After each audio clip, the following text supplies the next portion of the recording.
परलकोट में लगातार 2 दिनों से झमाझम बारिश के चलते सभी नदी नाले उफान पर है।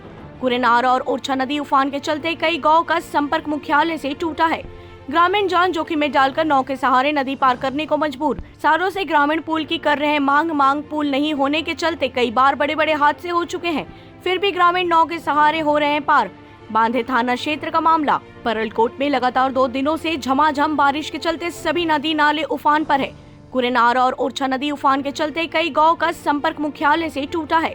ग्रामीण जान जोखिम में डालकर नाव के सहारे नदी पार करने को मजबूर। सालों से ग्रामीण पुल की कर रहे हैं मांग पुल नहीं होने के चलते कई बार बड़े बड़े हादसे हो चुके हैं, फिर भी ग्रामीण नाव के सहारे हो रहे हैं पार। बांधे थाना क्षेत्र का मामला।